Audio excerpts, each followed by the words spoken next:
Bismillahirrahmanirrahim. Assalamualaikum warahmatullahi wabarakatuh.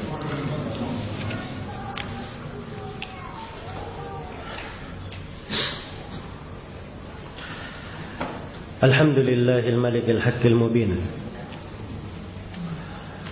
Akmala lana ad-din wa awdaha as-sabila al-mustabin. Wa asyhadu an la ilaha illallah wahdahu la syarika lah. Syahadatan arju biha an-najata yaumiddin. Wa asyhadu anna Muhammadan abduhu wa rasuluh sayyidul anbiya'i wal mursalin sallallahu alaihi wa ala alihi wa ashabihi wa man tabi'ahum bi ihsanin ila yaumiddin, amma ba'd. Ma'asyiral ikhwa wal akhwat rahimani wa rahimakumullah. Baik, ini sesi yang terakhir untuk daurah kita. Kesempatan saya di tahun ini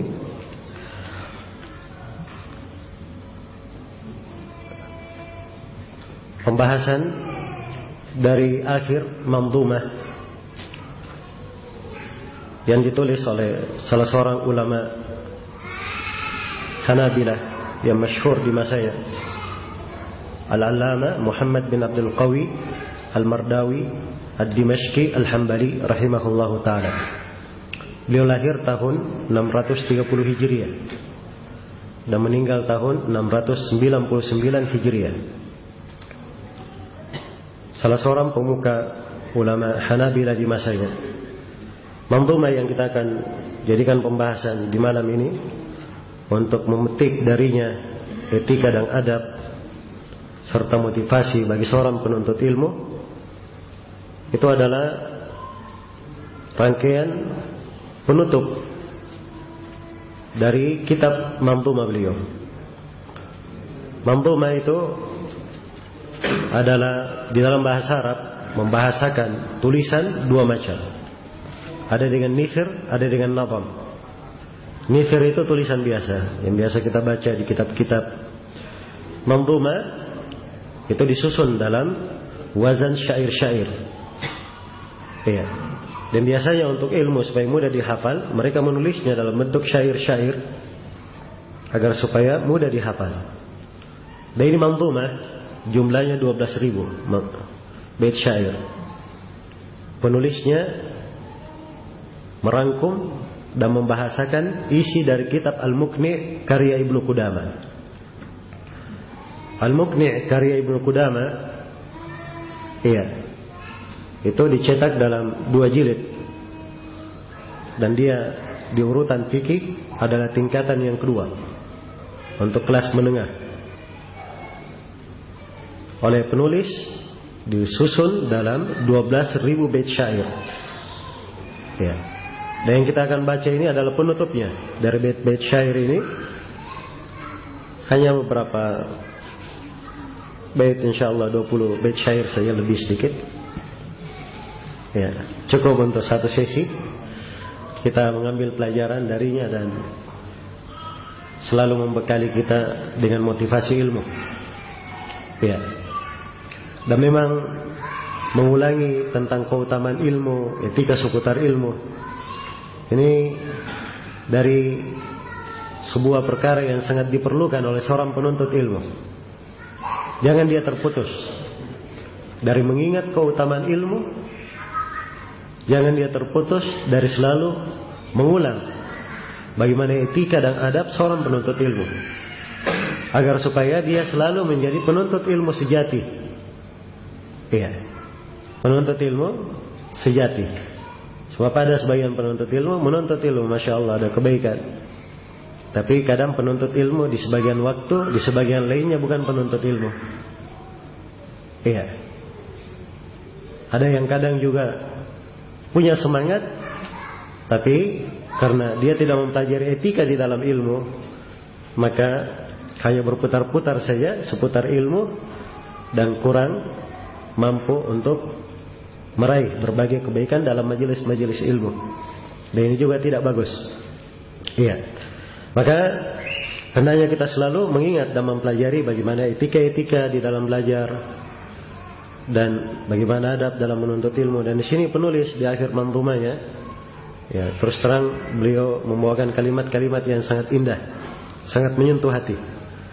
Karena itu ketika saya baca manzumah ini, maka saya tidak berpikir panjang untuk menjadikannya sebagai tema pembahasan. Semoga bermanfaat untuk seluruh dari kita yang hadir di sini. Sebagaimana saya selalu mohon kepada Allah, semoga kita selalu dianugerahkan ilmu yang bermanfaat dan diajari apa yang selalu membawa kebaikan untuk kita semua di dunia dan di akhirat. Baik. Jadi itu sekilas perkenalan tentang manzumah ini, penulisnya. Ya. Dan manzumah ini sendiri jumlahnya tadi berapa? 12.000. Ini dicetak dalam 2 jilid. Dicetak dalam 2 jilid. Ya, dan saya baca bahwa Syekh Abdurrahman bin Nasir As-Sa'di beliau punya syarah terhadap manzumah ini. Dan sekarang lagi ditahqiq untuk dicetak. Ada sebagian yang mengatakan akan keluar dalam belasan jilid untuk syarah manzumah ini. Iya. Karena dia adalah manzumah fikih, ya, terkait dengan fikih.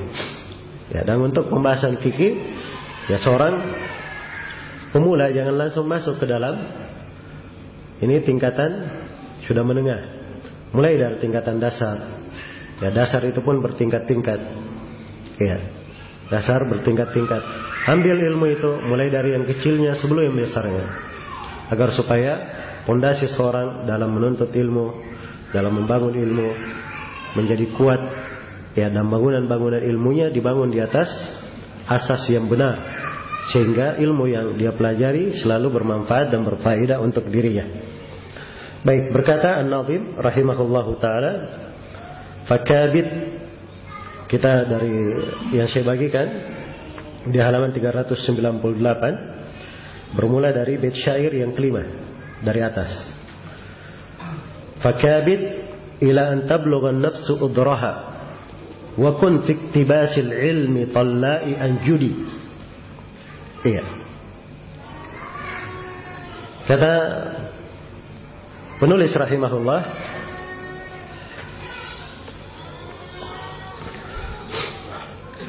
fakabit, hendaknya engkau selalu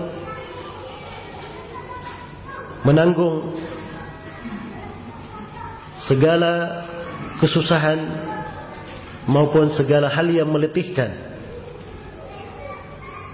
Ila an tablugha an-nafsu udraha, sampai jiwa itu tiba kepada udurnya. Iya, maksudnya seorang ketika belajar dia harus selalu bersabar, menanggung segala derita dan kepayahan dalam menuntut ilmu. Iya, terus semangat, kecuali kalau dirinya sudah tidak mampu. Nah, itu baru sudah dapat udur jiwa. Tapi kalau masih mampu, belum dapat udur namanya. Wa kun fi iktibasil ilmi talla'a anjudi, dan jadilah engkau di dalam meraih ilmu adalah seorang yang selalu naik ke tempat yang tinggi. Ya, anjud jamak dari najd, dan najd itu artinya tempat yang tinggi, tempat yang tinggi. Iya. Di sini di awal bait syair ini beliau mengingatkan sejumlah etika bagi seorang penuntut ilmu. Yang pertama, penuntut ilmu itu harus ada kesiapan menanggung keletihan di dalam belajar. Iya. Sebab seorang tidak dilahirkan langsung berilmu. Dan ilmu itu tidak datang sendiri. Dan ilmu itu tidak hanya dia dengar, tiba-tiba masuk ke dalam hati. Iya. Tapi ilmu, ketika dia dengarkan, harus dia pahami. Ketika dia pahami, harus selalu dia ulang, supaya tinggal di dalam hatinya. Maka ada masyaqqah, keletihan di dalam belajar dan menuntut ilmu. Karena itulah derajat yang sangat agung disiapkan untuk orang-orang yang mempelajari ilmu agama. Karena di dalam mempelajarinya ada jihad yang sangat besar. Di dalam menyampaikannya dan mengajarkannya kepada manusia terdapat kebaikan dan kemaslahatan lebih besar daripada jihad dengan jiwa dan harta. Iya. Karena itu seorang diperintah untuk selalu bersemangat di dalam meraih hal yang terbaik untuk dirinya, yang paling bermanfaat. Rasulullah sallallahu alaihi wasallam bersabda, "Al-mu'minul qawi khairun wa ahabbu ila Allah minal mu'minid dha'if wa fi kullin khair. Ihris ala ma yanfa'uk wasta'in billahi wa la ta'jaz." Seorang mukmin yang kuat itu lebih baik dan lebih dicintai oleh Allah dari mukmin yang lemah. Bersemangatlah engkau meraih apa yang bermanfaat bagimu. Iya. Ihris ala ma yanfa'uk wasta'in billah, dan mohon pertolongan kepada Allah. Wala ta'jaz, dan jangan kamu merasa lemah. Ini diingatkan, harus ada semangat kalau ingin meraih kebaikan. Selain semangat, dia harus ada isti'anah kepada Allah, mohon pertolongan dengan berdoa. Dia banyak sholat, ada sholat malamnya, ada ibadah-ibadah nafilahnya. Wala ta'jaz, dan jangan merasa lemah. Ini pokok di dalam belajar. Nah, boleh seorang merasa apa? Merasa lemah. Oh, saya belajar, memang dasar otak saya buntu. Ya, saya nggak bisa paham. Oh, saya sudah berapa tahun belajar, kok nggak paham-paham. Akhirnya putus asa. Nggak seperti itu seorang penuntut ilmu. Iya, dia tidak merasa lemah. Ilmu itu anugerah dari Allah Subhanahu Wa Taala. Dia memohon kepada Allah. Hati tidak sekeras batu. Air saja bisa meninggalkan bekas di batu. Ya, dan air tidak selembut ilmu. Ilmu lebih lembut dan lebih bagus. Ya, karena itu kalau dia belajar, tidak mungkin orang yang punya keikhlasan belajar dan ada semangat tidak akan membekas ilmu itu di dalam hatinya. Kalau dia selalu mengulangi dan mengulanginya. Karena itu harus ada kesiapan menanggung segala keletihan di dalam belajar. Karena itu kata Yahya Ibn Abi Katsir rahimahullah, la yustata'ul ilm birahatil jism. Ilmu itu tidak didapatkan dengan badan yang santai. Ya, dan kata Imam Syafi'i rahimahullah, man lam yaduk dullat ta'allumi sa'atan tajarra'a ka'sal jahli tula hayatihi. Siapa yang tidak merasakan kehinaan duduk di majelis ilmu, kehinaan belajar, walaupun sesaat dia tidak rasakan, maka dia akan menelan gelas kejahilan sepanjang dia hidup. Iya. Maka menuntut ilmu seperti itu. Ya, dia rela duduk di depan guru. Ya, dia rela duduk berjam-jam. Dia rela mengulangi ilmu. Ada hal yang dia tidak paham, dia rela untuk pergi bertanya. Iya. Dia rela melihat apa yang dicatat oleh kawan-kawannya dan sebagainya. Banyak sekali. Walaupun sekarang ini alhamdulillah banyak hal yang Allah mudahkan. Tapi kalau di masa dahulu, orang-orang yang belajar memang itu orang-orang yang siap menghinakan dirinya. Kadang dia melayani syekhnya, ya, dia melayani gurunya. Sampai disebutkan, diriwayatkan oleh Imam Al-Baihaqi rahimahullah dalam Al-Madkhal ila Sunanil Kubra, bahwa Taus bin Kaisan melihat Ibnu Abbas.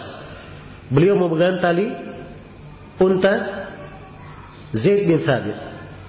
Maka dikatakan, Zaid bin Thabit berkata, kenapa kamu lakukan hal ini, wahai putra paman Rasulullah sallallahu alaihi wasallam? Kata Ibnu Abbas radhiyallahu anhu, hakada umirna an nasna bi ulama'ina. Demikianlah kami diperintah untuk berbuat kepada orang yang berilmu di tengah kami. Iya. Maka ini semuanya adalah hal yang hendaknya ada pada seorang penuntut ilmu. Hingga jiwa itu sampai ke udurnya. Jangan semangat di depan saja. Ya. Awal mendengarkan keutamaan ilmu semangat, tapi setelah itu patah di tengah jalan. Tapi dia terus memacu dirinya sampai diri ini tiba ke udurnya. Ya. Kapan dia mendapat udur? Kalau dia tidak bisa berpikir lagi. Kapan dia mendapat udur? Kalau dia tidak bernafas lagi. Itu baru dapat udur namanya. Iya. Karena itu dikatakan kepada Imam Ahmad, wah Imam Ahmad, sampai kapan menuntut ilmu? Ya, tinta, baju beliau belepotan tinta. Tanyakan sampai kapan dengan tinta itu menuntut ilmu? Kata Imam Ahmad, mal mihbara ilal makbarah. Ya, bersama tinta ini sampai ke kuburan. Sampai ke kuburan. Maka itu udzur, jiwa dapat udzur nanti. Kalau semuanya tidak berfungsi baru dapat udzur. Ya, karena itu jangan berkata, "Oh, saya sudah tua." Ya, saya sudah 60-an. Saya sudah sekian tahun. Wah, ini sulit saya memahami. Itu bukan udzur. Seorang sepanjang Allah masih memberikan kepadanya dari kesempatan, maka jangan dia telantarkan dirinya. Ini ibadah yang sangat agung. Kemudian kata beliau, wa kun fi iktibasil ilmi talla'a an judi. Dan jadilah engkau di dalam mencari ilmu itu orang yang selalu ingin meraih naik ke derajat yang tinggi. Nah, itu seorang menuntut ilmu. Iya, dia harus lebih hari ini lebih baik daripada hari sebelumnya. Hari besok harus lebih baik daripada hari ini. Iya. Dia kumpul dari ilmu itu sedikit demi sedikit. Iya. Karena sesuatu yang sedikit, walaupun dia kumpul sedikit, lama-lama akan menjadi bukit. Iya. Dan air di dalam bejana, walaupun dia kumpul setetes demi setetes, ya, akan tiba saatnya bejana itu penuh. Bejana itu akan penuh. Maka demikianlah di dalam ilmu tersebut. Seorang harus punya kesabaran. Ya, harus punya kesabaran. Ilmu memang diambil setahap demi setahap. Bersama dengan berjalannya siang dan malam. Sebab siapa yang mengambil ilmu sekaligus, maka akan hilang darinya juga sekaligus. Iya. Tapi kalau diambil sedikit-sedikit, maka ini yang akan tetap dan tinggal di dalam hatinya. Baik. Kemudian kata penulis rahimahullahu taala, "Wala yadhhabanna al-umru minka sabahlalan. Wala yadhhabanna al-umru minka sabahlalan. Wala taqbadanna an-ni'mataini bal ijtahidi." Baik. Wala taqbadanna an-ni'mataini bal ijhadi. Kata penulis rahimahullah, dan jangan sekali-sekali umur itu pergi dari engkau sabahlalan, dalam keadaan sia-sia, tidak ada manfaatnya. Iya. Dan jangan sekali-sekali engkau tertipu dan merugi pada dua nikmat. Bahkan harusnya engkau selalu berijtihad, bersungguh-sungguh. Sini 3 nasihat dari penulis rahimahullah. Nasihat yang pertama terkait dengan umur. Jangan dibiarkan begitu saja sabahlalan. Ya, tidak ada manfaatnya. Sebab kita dicipta, semuanya ada tujuan penciptaan. Ayahsabul insanu ayyutraka suda. Apakah manusia mengira mereka akan dibiarkan begitu saja? Apa hasibatum annama khalaqnakum abatha wa annakum ilaina la turja'un? Apakah kalian menyangka kami mencipta kalian sia-sia dan kalian tidak akan kembali kepada kami? Iya. Semuanya ada pertanggungjawaban, apalagi terkait dengan umur. Terkait dengan umur, akan dipertanyakan tentang umur itu. Rasulullah sallallahu alaihi wasallam bersabda, iya. La tazulu qadama 'abdin hatta yus'ala an arba'. Tidak akan bergerak 2 kaki seorang hamba sampai dia menjawab 4 pertanyaan. Yang pertama, umrihi fi ma'afna, tentang umurnya di mana dihabiskan. Yang kedua, syababihi fi ma'ablah, usia mudanya di mana dia usangkan. Ya. Usia muda bagian dari umur, tapi dikhususkan pertanyaan karena ini banyak pertanggungjawaban.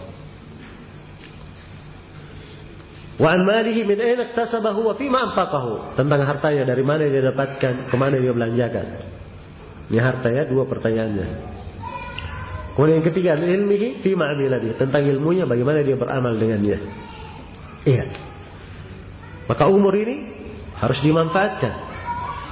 Dan ketika Rasulullah sebutkan iktanim khamsan qabla khamsin, manfaatkan 5 perkara sebelum datang 5 perkara, 2 diantaranya, ya, syababaka qabla haramik, usia mudamu sebelum datang usia tuamu.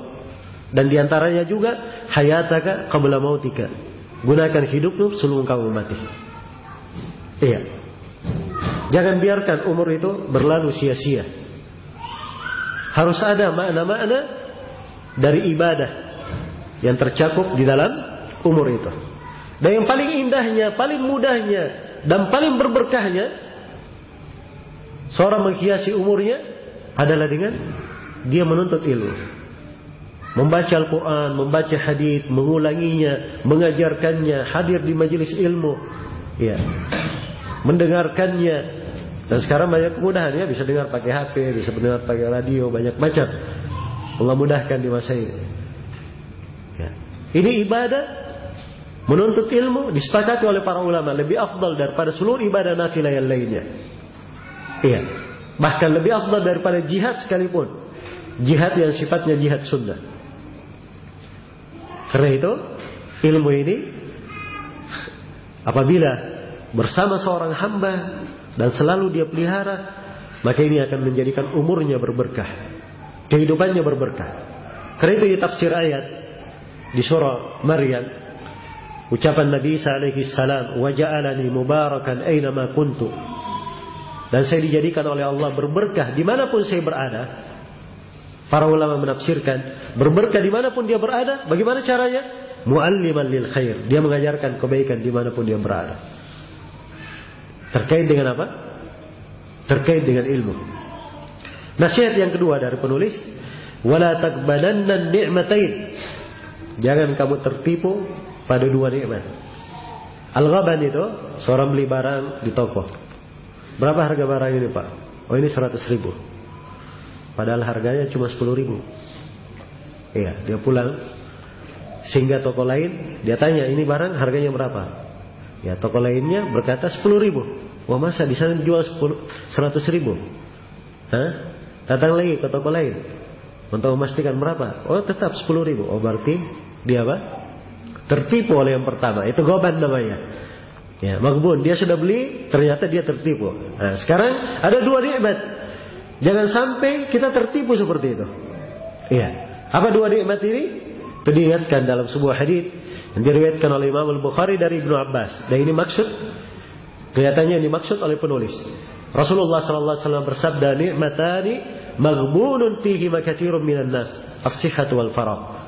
Ada dua nikmat yang banyak manusia tertipu di dalamnya, ghaban di dalamnya. Nikmat apa itu? Nikmat kesehatan dan nikmat waktu luang. Iya. Nikmat kesehatan dan nikmat waktu luang. Nanti ketika dia sakit baru dia rasa betapa sehat itu suatu nikmat. Iya. Nanti dia sibuk, sulit mendapatkan waktu, baru dia rasa bahwa waktu luang itu adalah sebuah nikmat yang sangat besar. Karena itu jangan tertipu pada dua nikmat ini. Ya. Nasihat yang ketiga, bal ijtihadi. Bahkan hendaknya kamu bersungguh-sungguh. Nah, ini harus ada kesungguhan dalam belajar. Iya. Harus ada kesungguhan. Iya. Nah, boleh dalam menuntut ilmu itu, ya, dia setengah-setengah. Sebab ilmu kalau diberikan, kita berikan seluruh dari kita untuk belajar, seluruh. Kita maksimalkan segala kemampuan dan potensi kita untuk mempelajarinya. Kita hanya diberi sebagian darinya. Apalagi kalau ngasih setengah-setengah. Apalagi kalau apa? Hanya sekedar ya sambilan saja. Tapi seorang muslim, karena dia tahu ini ibadah yang agung, dia berikan waktu yang baik untuk belajar dan menuntut ilmu. Iya. Ada waktu dia berikan. Nah, kadang kita Masya Allah ya, untuk belajar sekolah ya luar biasa ya. Dari SD 6 tahun, naik di atasnya 3 tahun, SMA 3 tahun, kuliah nanti 4 tahun, 5 tahun. Ya begitu kerja, tuntut ini kursus 6 bulan, sana kursus 3 bulan. Ya luar biasa, Masya Allah. Ya, harta nggak ada masalah, jual sawah, jual rumah, ya, untuk seluruh itu. Tapi untuk belajar, ya, oh sudah belajar kamu, bagaimana cara menjawab pertanyaan malaikat di alam kubur? Ya. Ini perlu belajar. Oh, kita dituntut waktu 1 pekan saja kita belajar. Iya. Kursus. Ya, ini kursus ya, 1 pekan. Tapi nggak ada yang berpikir ke sana, Masya Allah. Ya, padahal di masa ini kemudahan sangat apa? Sangat banyak. Nggak mampu datang pun banyak. Kaset-kaset rekaman ceramah dia bisa dengarkan. Kalau ada masalah, sisa dia telepon guru yang mengajar. Ya. Dia pertanyakan, ini kemarin saya hadir begini, saya pahami begini, apa benar pemahaman saya? Ya, ada masalah dia tanyakan. Itu cara orang yang darurat. Kalau dia tidak mampu hadir, dia apa? majelis-majelis ilmu. Tapi kalau dia mampu untuk hadir, harusnya itu yang selalu dihadirkan. Sebab kehadiran di majelis ilmu itu nikmat, tidak ada bandingannya. Iya, tidak ada bandingannya, tidak sebanding kalau dia mendengarkan ilmu di rumah tanpa menghadirinya. Baik, karena itu harus ada ijtihad, kesungguhan. Kemudian kata penulis rahimahullah, faman hajara al-ladzati nala al-muna wa man akabba 'ala al-ladzati 'adda 'ala al-yadi. Kata beliau, siapa yang meninggalkan kelezatan-kelezatan, dia akan mendapatkan cita-citanya. Dan siapa yang berkecimpung dengan kelezatan, dia akan menggigit tangannya nanti. Akan menyesal maksudnya. Iya. Sini penulis rahimahullahu ta'ala ingin mengingatkan, iya, bahwa hidup ini adalah kesempatan. Kesempatan kalau lewat, setelahnya pasti penyesalan. Iya, kalau dia lewatkan. Karena itu Allah Subhanahu wa taala terangkan bagaimana keadaan jiwa itu tatkala dia keluar dari ruhnya menghadap kepada Allah pada hari kiamat. Antakula nafsun ya hasrata ala ma farrattu fi jambillah wa in kuntu laminal khasirin. Jiwa berkata, wahai betapa saya merugi terhadap apa yang saya telantarkan di sisi Allah, dan sungguh saya termasuk orang yang sangat merugi. Iya. Au taqula law anna Allah hadani lakuntu minal muttaqin. Dia berhayalan, dia kata Allah memberi hidayah kepadaku, saya akan menjadi orang yang bertakwa. Au taqula hina taral adab. Atau dia berkata ketika melihat siksaan, law anna li karratan fa akuna minal muhsinin. Andai kata saya punya kesempatan balik lagi ke dunia, saya akan berbuat baik. Hilang sudah kesempatan. Hanya apa? Penyesalan yang ada. Iya. Hanya penyesalan yang ada. Kalau dia dari kehidupan dunia ini selalu bersungguh-sungguh, dia tinggalkan kenikmatan, kelezatan yang bisa melalaikannya dari ibadah, melalaikannya dari ilmu, maka ini artinya dia pasti akan mendapatkan yang terbaik. Ya, dia akan mendapatkan ilmu itu dan akan mendapatkan sorga yang merupakan buah dari ilmu. Akan mendapatkan sorga yang merupakan buah dari ilmu. Tapi siapa yang berkecimpung di atas kelezatan, adda 'alal yadi, dia nanti pasti akan menggigit tangannya. Bukan dikatakan jari di sini ya. Ya, kalau gigit jari itu biasa. Ini menggigit tangan, satu tangan dia gigit.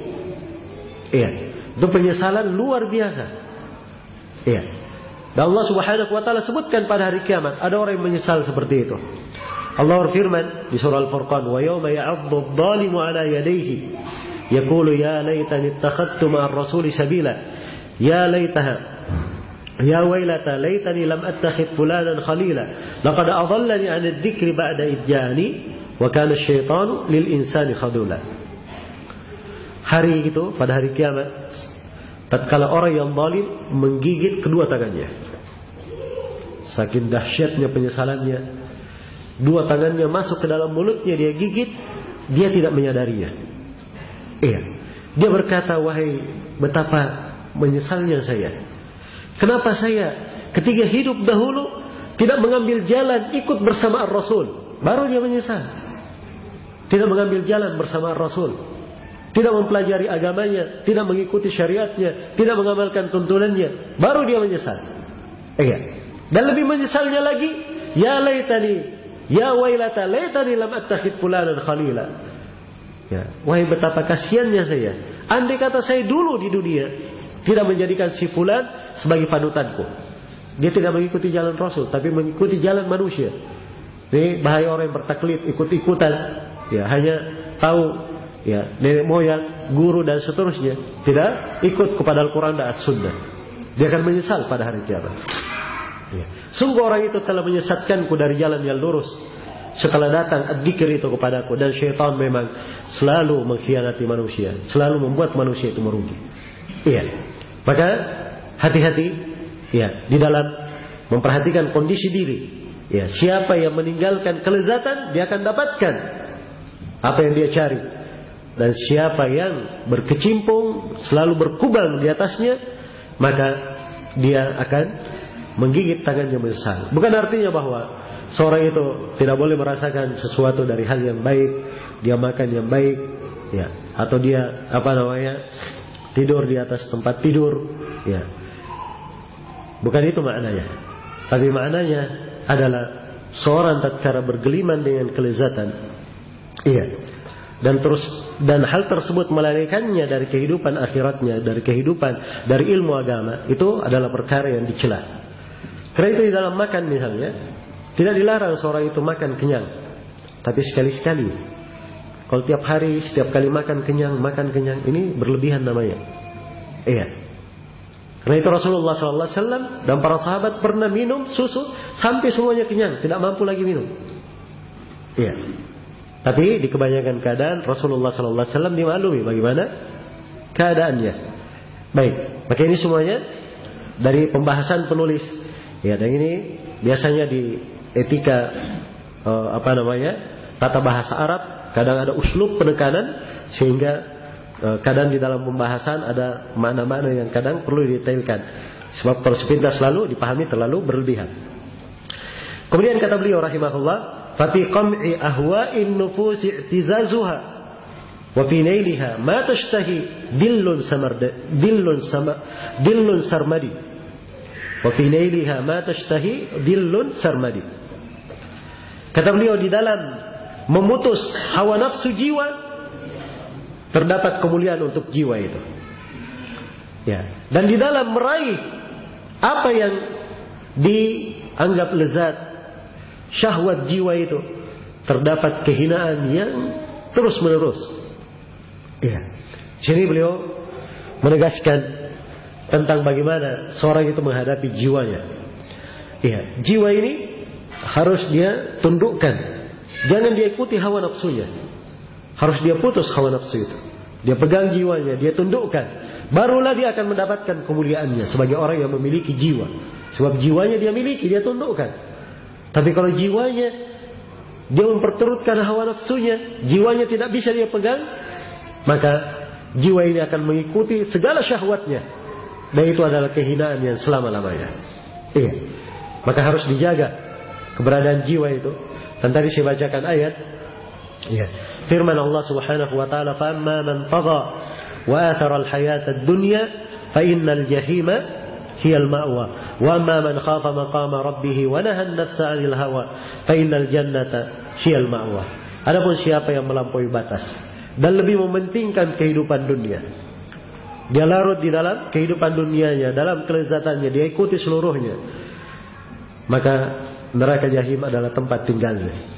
Dan barang siapa yang takut kepada kedudukan Rabbnya dan dia tahan jiwanya dari mengikuti hawa nafsu, maka surga adalah tempat tinggalnya.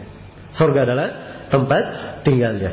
Kemudian kata penulis rahimahullah, "Wala tashtagil bima yuksibul illa bima yuksibul ula, wala tarda lin nafsin nafisati birradi." Kata beliau, janganlah engkau sibuk kecuali dengan sebuah kegiatan yang menghasilkan ketinggian. Iya. Ini nasihat yang bagus ya. Kalau seorang beraktivitas, ya, jangan dia bekerja sesuatu dan ingin mendapat angka 1. Tidak cukup. Ya, harus dia dapat angka di atasnya. Dia bekerja dapat angka 10, bisa angka 20, 100, naik ke atas. Jelas ya? Ya. Tapi ada sebagian orang yang dia bekerja dapat minus 10. Ya. Bukannya dapat, kalau dapat 0 mending, ini dapat minus. Ya, dan hidup seperti itu. Kalau dia tidak menguntungkan, pasti merugikan. Itu hidup. Iya. Karena itu Rasulullah SAW mengingatkan dalam hadits yang diriwayatkan oleh Imam Muslim, "Kullun nasi yaghdu fabai'un nafsahu famu'tikuha wa mubikuha." Setiap manusia berusaha, berupaya. Dengan upayanya dia menjual dirinya. Iya. Maka ada yang dengan upayanya ini dia bebaskan dirinya dari api neraka. Ada yang dengan upayanya dia justru membinasakan dirinya ke dalam api neraka, waliyadzubillah. Karena itu kalau ingin cari yang paling tinggi. Hal yang sifatnya apa? tinggi, membawa kepada kemuliaan, membawa kepada surga. Nah itu orang yang punya semangat tinggi namanya. Iya, cita-cita yang baik. Kemudian kata beliau, wala tarda lin nafsin nafisati birradi. Dan terhadap jiwa yang terhormat ini, jangan kamu ridha jiwamu itu dengan sesuatu yang hina. Jangan ridhai hal yang hina untuk jiwamu. Iya, seorang penuntut ilmu masuk dalam hal-hal yang tidak ada manfaatnya. Dia masuk dalam perkara itu hanya menghinakannya saja, tampak sekali kejahilannya. Iya. Sebab kalau orang-orang belajar itu dimaklumi apa kesibukannya. Iya. Apa kesibukannya? Orang yang belajar itu masya Allah sibuk dengan ilmu. Iya. Pengetahuannya bagus, ada hafalannya, ada yang dia ketahui. Ditanya tentang sesuatu dia paham hukumnya. Nah itu orang yang seorang menuntut ilmu. Iya. Dan di masa ini kadang sebagian penuntut ilmu agak terbalik keadaannya. Iya. Agak terbalik keadaannya. Dan ini dari celah syaitan menyesatkan. Iya. Dia ketika belajar dia ambil satu sudut dari ilmu saja, tidak diambil yang lainnya. Satu sudut dari ilmu saja. Sehingga kadang kita ketemukan, ya, sebagian penuntut ilmu, ya, di mana-mana dia tulis dirinya salafi, dianggap manhajnya paling kuat, paling bagus, tapi kalau belajar tidak pernah hadir di majelis taklim. Iya, dan ini bukan ciri kebaikan. Ya, kalau manhajnya bagus, tidak seperti itu. Orang yang bagus manhajnya kelihatan ilmunya. Ya, ceritanya si fulan begini, si fulan begitu, si fulan begitu. Begitu ditanya, apa doa bangun dari tidur? Ya, wallahu alam. Masya Allah, doa bangun tidur ya nggak tahu. Doa mau tidur apa? Nggak tahu juga. Ya, maka ini perhatikan, pintu syaitan menyesatkan manusia. Ya, pintu syaitan menyesatkan. Akhirnya tidak belajar. Ya, karena kesibukan baru mau belajar. Ini ustaz, apa ini? Ya, kritik dulu ustaznya semuanya, cari celahnya, cari aibnya. Sudah tidak jadi belajar dia. Iya, tidak jadi belajar. Betul kalau yang dia bicarakan ahlul bidah tidak ada masalah. Kita diperintah untuk meninggalkan ahlul bidah. Ini ahli sunnah yang dia cari hal-hal yang seperti itu. Maka seorang penuntut ilmu harus tahu, ya, kebaikan untuk jiwanya. Jangan dia cari hal-hal yang hina untuk jiwa. Iya, sebab jiwa itu kalau dia tampung perkara yang ini itu tidak bagus. Ibarat tong sampah ya, masukkan sampah terus di situ. Ya, dia kumpulkan apa? Sampah, waliyadzubillah. Karena itu cari yang baik-baik. Cari yang baik-baik. Apalagi sekarang perkembangan teknologi dan seterusnya. Ya. Penuntut ilmu masya Allah bagus sudah menghafal Quran ini.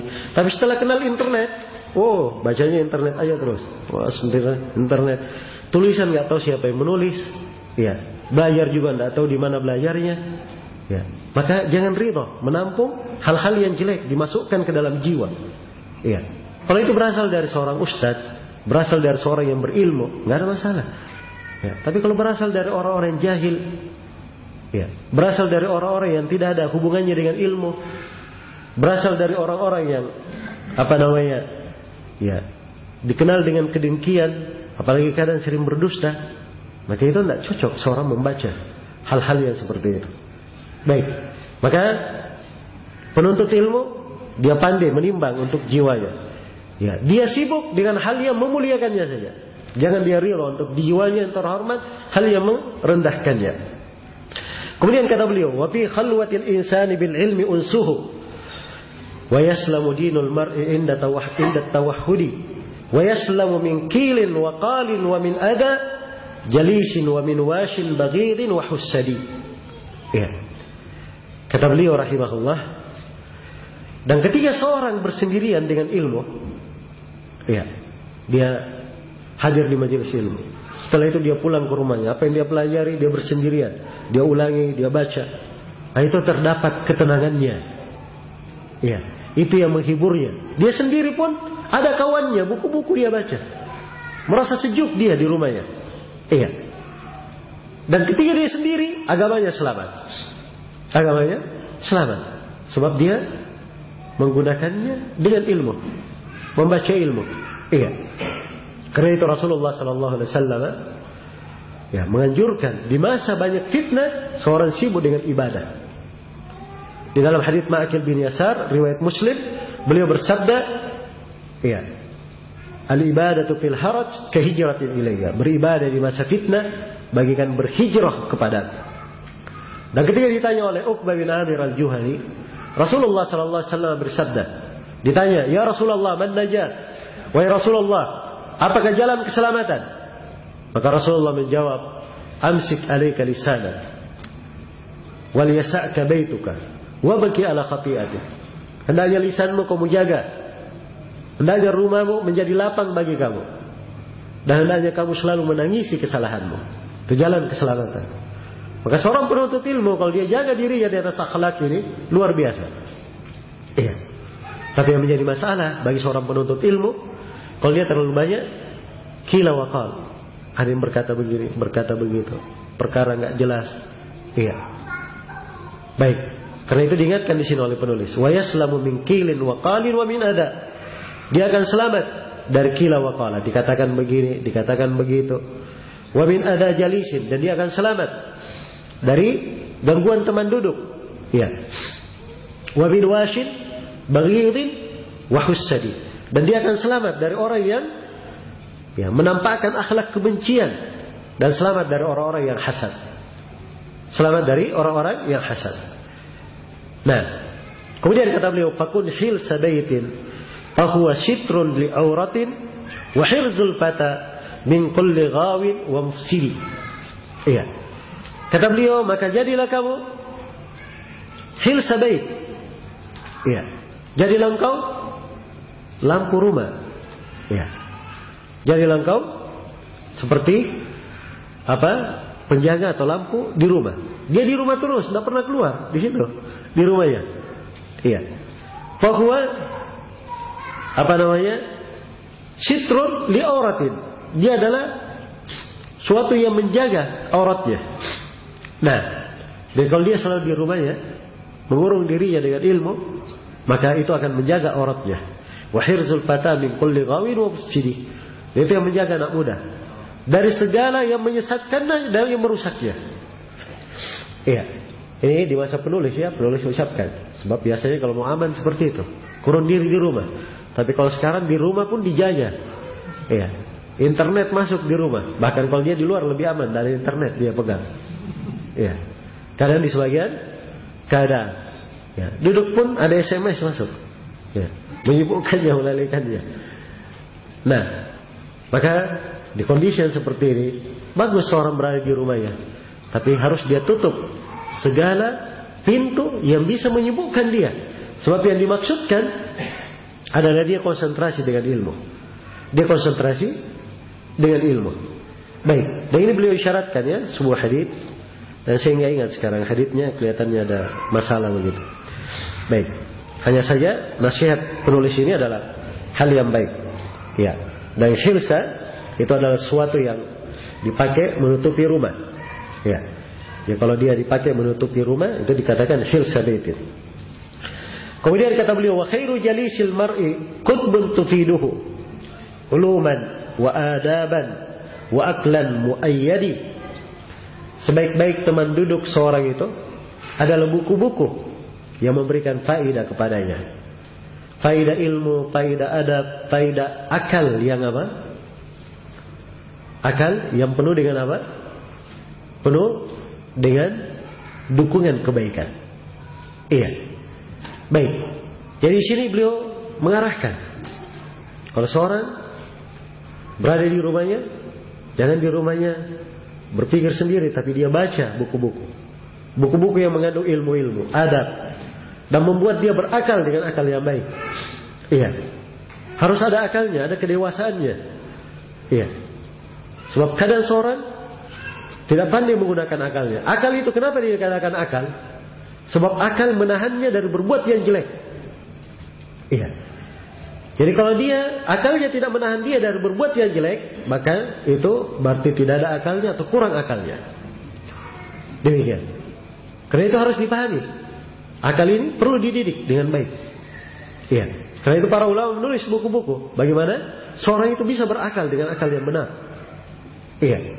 Agar supaya dia didik dirinya dengan adab, dengan ilmu.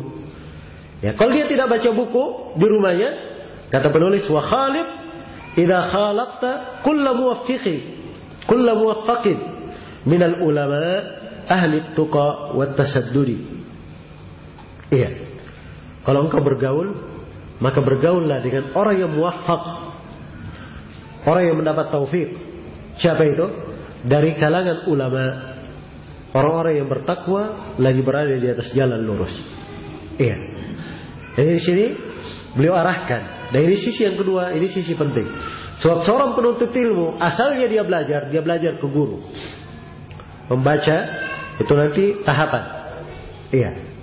Kalau dia mengembangkan dirinya sendiri dengan membaca, nanti setelah dia memiliki kunci-kunci ilmu, ada kunci ilmu dia pegang, boleh dia membaca buku banyak, kemudian mengambil manfaat dan pelajaran sendiri. Sekarang kalau dia banyak baca buku yang dia baca ini, dari mana dia mampu bedakan ini baik, ini tidak baik, atau ini pemahaman si penulis benar, ini tidak benar? Harus dia miliki kunci-kunci ilmu dulu. Dari setiap ilmu dia ambil kuncinya. Iya. Dia ingin belajar tafsir Al-Quran, iya, maka dia harus belajar muqaddimah dalam ilmu tafsir. Iya. Ada mengambil ilmu tentang tajwid supaya dia mengerti tentang qiraat. Kemudian dia hendaknya mengerti tentang nasikh dan mansukh. Ada pendahuluan harus dia pahami supaya dia bisa memahami Al-Quran dengan benar. Ya, selain daripada itu ilmu Al-Quran, untuk memahami tafsir Al-Quran, banyak ilmu yang diperlukan. Bahkan seluruh cabang ilmu itu kalau orang membaca Al-Quran harus lengkap alat-alatnya untuk membacanya dan mengambil manfaat di belakangnya. Ketika membaca hadits ada dasar. Ya. Dari hadits-hadits ringan dia baca. Dia mulai dari Arba'in Nawawiyah misalnya. Naik setelah itu Umdatul Ahkam. Setelah itu dia baca Bulughul Maram. Ya. Dia belajar fikih, ambil fikih dasar. Ringkasan dulu. Masalah ibadah dulu. Ya. Tentang wudu, salat, zakat, puasa, haji. Setelah itu selesai, diambil ringkas lagi.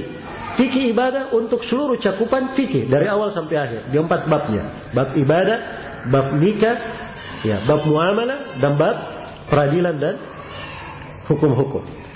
Iya. Dia baca ringkasan dalam hal itu. Dia masuk dalam ilmu hadis, dia belajar ilmu mustalah yang ringan dulu. Sebelum diambil yang beratnya. Demikian. Dia mengambil kunci-kunci ilmu. Iya. Dasarnya. Setelah memegang kuncinya, iya, dia boleh lepas sendiri membaca. Sisa kalau ada masalah, dia tanya kepada orang yang lebih berilmu dari dia. Orang yang lebih berilmu dari dia. Tapi kalau seorang penuntut ilmu belum lagi, ya, memiliki dasar-dasar, kunci-kunci ilmu, bahasa Arab aja belum bisa, ya, tiba-tiba jadi imam jarh wa ta'dil, ya, si fulan ini keliru, si fulan ini hizbi, si fulan ini begini dan begitu. Dari mana dia bisa menimbang? Iya. Kalaupun dia benar, kerusakan yang dia buat akan lebih banyak daripada apa? Kebaikan yang dia adakan. Iya.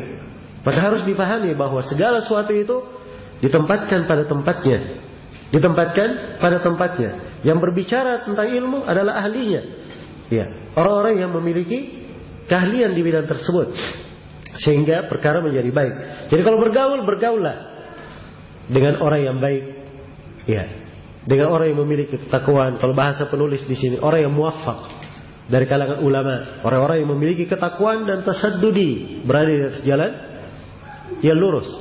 Ya, sehingga aman agamanya. Aman agamanya. Iya. Baik. Dan di sini penulis rahimahullah, ya, membahasakan kalau dia bergaul. Ya, dan maksudnya pergaulan yang sifatnya, ya, memberi pengaruh kepada teman-temannya. Adapun kalau dia ada hubungan terkait dengan dunianya, membeli, menjual dan seterusnya, sebatas apa yang dia perlukan, maka ini tidak ada masalah. Tapi kalau teman menjadi teman duduknya, teman akrabnya, kemudian teman selalu dia berjumpa, maka harus dia perhatikan orang-orang dengan sifat yang disebutkan oleh penulis di sini agar supaya dia selalu berada di atas jalan yang baik. Kemudian kata beliau rahimahullah, yufiduka min ilmin wa yanhaka an hawa fasahibhu tuhda min hudahu wa tarshudi. Ya, kalau engkau bergaul dengan orang-orang yang baik dari kalangan ulama, orang-orang yang salih, maka dia akan memberikan kepada engkau faedah ilmu. Iya. Dan melarang kamu dari mengikuti hawa nafsu. maka bergaullah dengannya. Engkau akan dapat petunjuk ya dari ilmunya, dan engkau akan mendapat kelurusan jalan. Nah, ini dibahasakan oleh Rasulullah sallallahu alaihi wasallam, teman duduk yang baik dan teman duduk yang jelek. Kata beliau, "Mathalul jalisis salih wa jalisis su kahamilil miski wa nafihil kir." Perumpamaan teman duduk yang baik dan teman duduk yang jelek itu bagaikan orang yang bawa minyak wangi dan peniup api, pandai besi. Teman duduk yang baik ini bawa minyak wangi. Orang yang bawa minyak wangi, imma yahdiyat, mungkin dia akan membuat kamu coba minyak wanginya. Kalau tidak, mungkin dia jual. Ini beli minyak wangi saya, Masya Allah, miliki minyak wangi. Kalau tidak, kita akan cium bau wangi di sekitarnya. Ya, penjual minyak, namanya penjual minyak wangi. Berarti apa? Harum dia ya. Nah, itulah teman duduk yang baik. Iya. Kalau kita duduk hanya diberikan faedah ilmu, ada sesuatu kita bisa tanyakan. Ada hal yang kelihatannya perlu diluruskan dari kita, dia luruskan. Paling tidak kalau dia diam pun, tidak berbicara apa-apa pun, orang yang baik ini, kita akan melihat hal yang baik. Dia tidak menggibah orang. Ketika waktu sholat, dia berdiri sholat. Dia tidak melakukan hal yang dia haramkan. Jadi kelihatan darinya hal yang baik walaupun dia diam. Ya, ini paling sedikitnya yang diambil faedah dari teman duduk yang baik. Tapi teman duduk yang jelek, kata Nabi, bagikan peniup api. Apakah dia membakar bajumu? Salah sedikit apinya salah tiup, kita yang terbakar. Kalau tidak, akan kita dapatkan udara yang tidak enak di sekitarnya, yang panas ya. Itulah teman duduk yang jelek. Nah, kemudian beliau berikan wasiat lain kepada seorang penuntut ilmu. Iya, kata beliau, wa iyyaka wal hammaza in qumta anhu wal ba'dhiya fa innal mar'a bil mar'i yaqtadi wa la tashabil hanqa fadul jahli iyarum salahan li amrin ya akhal hazmi yufsidi. Iya, kata beliau, dan hati-hatilah engkau dari al-hammaz. Al-hammaz ini yang tukang mencela orang, selalu menggibah orang. Ya, tidak ada pekerjaannya kecuali mencari aib manusia, mencela manusia. Itu hammaz namanya. Ya, dan ini dicela ya dalam berbagai ayat. Ya, saya banyak meringkas ya. Saya tidak banyak menyebutkan ayat dan dalil untuk setiap kalimat yang disebut oleh penulis, karena waktu memang agak sempit untuk mereka semuanya. Tapi di sini beliau ingatkan hal-hal yang indah, walaupun secara ringkas bisa kita ambil faedah. Jangan kamu, hati-hati kamu dari hammaz. Ya, orang yang seperti ini. Nah, orang yang seperti ini. In kunta anhu, ya. Apabila engkau berdiri, ya, apa namanya, darinya, ya, meninggalkannya. Demikian pula hati-hati kamu, ya, dari al-badhi. Al-badhi ini orang yang, ya, lisannya selalu menikam manusia, mencela manusia. Ya, fa innal mar'a bil mar'i yaqtadi. Sebab seorang itu dengan kawannya dia mengikut. Nah, karena itu ada hadis dikuatkan oleh Syekh Al-Albani. Rasulullah sallallahu alaihi wasallam bersabda, "Al-mar'u ala dini khalili." Seorang itu berada di atas agama kawan kesayangannya. Iya, berada di atas kawan karibnya. Nah, dan jangan kamu berkawan dengan orang-orang yang hamqa. Ini jamak dari ahmaq, orang yang tidak berfikir. Orang yang apa? Tidak berfikir. Fadul jahli, karena orang yang jahil, walaupun yarum salahan, dia menghendaki kesalihan, kebaikan pada suatu perkara, tetap saja dia merusak. Iya. Karena kejahilannya bisa membawa apa? Kerusakan. Iya. Kemudian kata beliau, wa khairu maqamin qumta fihi wa khaslatin, dan sebaik-baik tempat engkau berdiri di situ, engkau berpijak menapak, dan sebaik-baik sifat tahallaitaha dzikrul ilahi bi masjidi, sebaik-baik tempat kamu berada di situ dan sebaik-baik sifat kamu berhias dengannya adalah engkau selalu berzikir kepada Allah di masjid. Ya, kalimat berzikir ini sering dibahasakan ya dalam hadis oleh penulis. Sebab zikir itu cakupannya luas. Baca Al-Quran zikir, menghafal hadis zikir, Ya, hadir di majelis ilmu itu adalah zikir. Ya. Dan itu bahkan dari pokok zikir. Hanya saja banyak dari istilah kalau di masyarakat umum dikatakan zikir, yaitu berarti baca wirid-wirid, zikir-zikir. Ya, dipahami oleh masyarakat. Jelas ya? Padahal kalimat zikir itu dalam Al-Quran cakupannya luas. Karena itu Al-Quran disebut apa? Zikir. Inna nahnu nazzalna dzikr wa inna lahu lahafizun. Kami menurunkan zikir, yaitu Al-Quran, dan kami akan menjaganya. Dan hadits Nabi disebut sebagai zikir. Ya, dan majelis ilmu disebut sebagai majelis zikir, taman-taman surga. Iya. Ini semuanya iya, hendaknya menjadi timbangan bagi kita semua bahwa keberadaan manusia umat Islam di masjid, ya, duduk kepada guru mengambil ilmu, ya, itu adalah hal yang paling baik. Hal yang paling baik. Dan ini kegemaran harus selalu ada pada kita. Karena itu seorang penuntut ilmu, seorang yang mendaki kebaikan untuk dirinya, harus ada waktu dia hadir ke masjid. Harus ada waktu dia hadir ke masjid untuk majelis ilmu. Iya. Salat 5 waktu tentunya laki-laki wajib ke masjid. Selain daripada itu dia tambah, dia lebih senang di masjid. Kalau misalnya dia pulang ke rumahnya dia baca Al-Quran, kenapa tidak baca Al-Quran di masjid saja? Iya. Itu akan lebih apa? Lebih baik. Karena itu salah satu dari 7 golongan yang dituduhi oleh Allah di bawah tuduhan arsy-Nya pada hari kiamat, wa rajulun qalbuhu mu'allaqun bil masajid. Seorang lelaki yang hatinya selalu terikat dengan apa? Terikat dengan masjid. Iya. Maka berada di masjid itu adalah hal yang indah.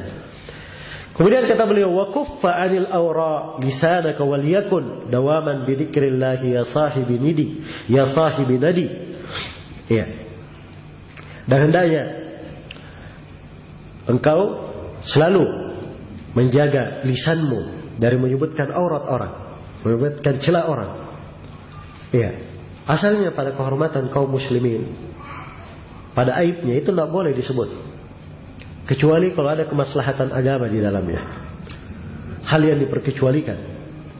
Tapi asal kehormatan umat Islam dijaga. Karena itu Rasulullah SAW bersabda, ya ma'syara man amana bilisani walam yadkhulil imanu fi qalbih la tu'dul muslimin wala tatatabba'u awratihim fa innahu man yatatabba' awrata akhihi al-muslim yatatabba'i Allahu awratahu wa man yatatabba'i Allahu awratahu yufdihhu walau kana fi jawfi rahli. Wahai sekalian orang yang berislam dengan lisannya tapi keimanan belum masuk ke hatinya, ya, jadi anggap oleh Nabi baru berislam dengan apa? Lisan, keimanan belum masuk ke hati.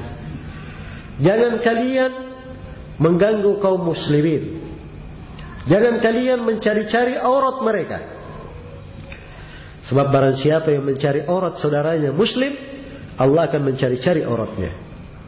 Dan kalau Allah sudah mencari-cari aurat seseorang, dia akan dipermalukan walaupun di tengah rumahnya. Iya. Karena itu seorang yang menghendaki kebaikan untuk dirinya, dia jaga lisannya. Apalagi menyebutkan aurat manusia, apalagi menyebut hal yang belum jelas. Iya. Hal yang belum jelas. Iya. Kita harus takut dalam hal yang seperti ini. Rasulullah SAW bersabda dalam hadits Abu Hurairah riwayat Bukhari dan Muslim, innar rajula la yatakallamu bi kalimatin la yatabayyanu fiha yazillu biha ila an-nar ab'ada ma baina al-masyriq wal maghrib. Seorang lelaki kadang dia berbicara dengan sebuah pembicaraan, dia tidak perjelas pembicaraan tersebut. Pembicaraan ini menyeretnya ke dalam neraka sejauh timur dan barat, waliyadzubillah. Nasallallahu assalamu wal afiyah. Iya. Tapi banyak di antara manusia di masa ini, ya, kurang rasa takutnya. Baca hadits-hadits seperti ini, ya, sekadar seakan-akan berlalu saja. Apalagi di masa sekarang ini. Kalau di masa dahulu mungkin seorang menggibah, berbicara kejelekan, itu akan sampai ke beberapa orang saja. Sekarang dia yang berbicara kejelekan, sisa nulis status saja, sampai ke ujung dunia sana. Iya. Dan itu akan dicatat kejelekan untuknya hingga hari kiamat. Nah, karena itu hati-hati pada lisan ini, apa yang dia ucapkan, apa yang dia tulis, hendaknya seorang berhati-hati dengannya. Dan hendaknya dawaman bidzikrillah, dia selalu berzikir kepada Allah, tidak pernah berhenti. Dalam hadits Abdullah bin Bushr riwayat Ahmad bin Majah dan selainnya, seorang sahabat pernah datang kepada Rasulullah, "Ya Rasulullah, inna syari'al Islam qad kathurat, fababun natamassaku bihi jami'." Kata, "Ya Rasulullah, sungguhnya syariat Islam ini banyak sekali. Kami minta sebuah pembahasan lengkap, kami berpegang dengannya. Satu hadis berpegang dengannya, satu ketentuan kami berpegang dengannya." Apa jawaban Nabi? "La yazalu lisanuka rataban bidzikrillah." Hendaknya lisan kamu itu selalu basah berzikir kepada Allah Subhanahu wa taala. Maka membasahi lisan dengan zikir, membaca Al-Quran, membaca hadis, mengulangi ilmu, melantunkan kalimat-kalimat zikir, berdoa kepada Allah. Itu adalah hal yang sangat indah bagi seorang hamba. Kemudian beliau melanjutkan nasihatnya untuk seorang penuntut ilmu. "Wahassin anil fahsya'il jawarih kullaha, takun laka fi yaumil jazaa'i khairu syuhadi." Dan hendaknya engkau selalu menahan, selalu menjaga kehormatan seluruh anggota badanmu, menjaga kehormatan seluruh anggota badanmu dari melakukan kekejian, supaya anggota badan engkau ini pada hari kiamat menjadi saksi yang paling baik. Sebab pada hari kiamat semuanya berbicara. Lisannya berbicara, tangannya berbicara, kakinya berbicara, kulitnya pun berbicara. Semuanya mempersaksikan. Karena itu anggota badan hendaknya dijaga dari kekejian-kekejian. Sebab mulut akan ditutup dan semua anggota badan berbicara, memberikan persaksian. Nah, kalau ingin anggota badan ini menjadi saksi yang baik, maka di kehidupan dunia harus kita jaga dari segala al-fawahish, segala al-fahsya. Kemudian kata beliau, wawadib ala darsil Qur'ani fa innahu yulayyinu qalban qasiyan mithla jalmadi. Dan terus meneruslah engkau mempelajari Al-Quran, ini darsil Quran. Ini selalu diulangi oleh penulis. Karena Al-Quran ini subhanallah, di dalamnya terdapat segala ilmu dan segala kebaikan yang diperlukan oleh hamba. Dan ini harusnya selalu kita kaji dan kita kaji. Seorang membaca Al-Quran setiap hari pun, setiap saat pun, dia gali kandungan dan faidahnya, tidak akan habis kandungan faidah Al-Quran itu. Maka hendaknya ada continue seorang di dalam mempelajari Al-Quran. Karena Al-Quran itu melembutkan hati yang keras, walaupun seperti batu jalmadi, batu hitam yang keras, itu akan hancur, akan lembut dengan Al-Quran. Lau anzalna hadzal Qur'ana ala jabalin, apa ayatnya? La ra'aitahu khashian mutasaddian min khasyatillah. Andai kata kami turunkan Al-Quran ini kepada gunung, engkau akan melihat gunung ini khusyuk, pecah terkeping-keping karena takut kepada Allah. Perhatikan dari keagungan Al-Quran. Karena itu kalau seorang selalu membaca Al-Quran, itu pasti apa? Melembutkan hatinya. Maka kapan dia memberikan waktu untuk membaca Al-Quran, itu sangat indah sekali. Nah, ada sebagian orang, Masya Allah, dia punya pekerjaan rutin. Jadi untuk sholat 5 waktu, sebelum masuk waktu sholat, dia sudah ada di masjid. Waktunya dia baca Quran. Waktunya dia baca Quran. Dia kasih waktu 10 menit sebelum adzan. Tapi lumayan 10 menit sebelum adzan, 5 waktu sholat berapa menit semuanya? 50. 50 menit. Dalam sebulan bisa menjadi berapa? Kan luar biasa kan? Bisa menjadi 1.500 menit. Dalam sebulan. Tiap hari 50 menit, dalam sebulan 1500 menit. Berapa jam? Masya Allah. Dari kebaikan yang dia dapatkan dengan membaca Al-Quranul Karim. Ya. Kalau tidak mampu 10 menit, 5 menit. Tapi harus muadhabah. Dia harus apa? Menjaganya, continue. Iya. Baik. Kemudian kata penulis, wahafidh ala fi'lil furudhi bi waqtiha. Wa khudh bi nasibin fid duja min tahajjudi. Ini nasihat yang indah juga. Iya. Kata beliau rahimahullah, ya. Kata penulis, dan jagalah, ya, pelaksanaan ibadah-ibadah yang wajib pada waktunya. Salat pada waktunya, zakat dia keluarkan pada waktunya, puasa di waktunya, haji di waktunya. Hal yang wajib dia jaga pada waktunya. Iya. Wa khudh bi nasibin fid dunya min tahajjudi. Dan di waktu malam ambillah bagianmu dari salat tahajud. Iya. Dari salat tahajud. Salat tahajud dari keindahan dalam hidup dan kemuliaan seorang muslim. Ya, bayangkan Rasulullah didatangi khusus oleh Jibril. Jibril berkata, "Ya Muhammad, ish ma syi'ta, fa innaka mayyitun." Iya. "Wa ahbib man syi'ta, fa innaka mufariqu. Wa amal ma syi'ta, fa innaka majziyun anhu. Wa alam anna syarafal mu'min qiyamuhu bil lail wa izzahu istighna'uhu 'anil nas." Wahai Muhammad, hiduplah engkau sesuka hatimu, engkau akan meninggal. Cintailah siapa yang kamu cintai, engkau akan berpisah darinya. Beramallah sesuka hatimu, engkau akan mendapatkan balasan terhadap amalanmu. Ketahuilah bahwa kemuliaan seorang mukmin adalah dia sholat di malam hari. Iya. Dan keagungannya adalah dia merasa cukup terhadap apa yang ada di tengah manusia, berada di tangan manusia. Ini nasihat yang agung untuk Nabi kita sallallahu alaihi wasallam. Iya, karena itu menjaga salat malam itu adalah ciri penuntut ilmu. Karena itu dikatakan kepada Imam Ahmad, ada seorang dia tidak salat malam. Kata Imam Ahmad, "Hada rajul su'." Dia adalah seorang yang jelek. Iya. Kalau dia tidak bisa melakukan salat panjang, cukup diambil witir.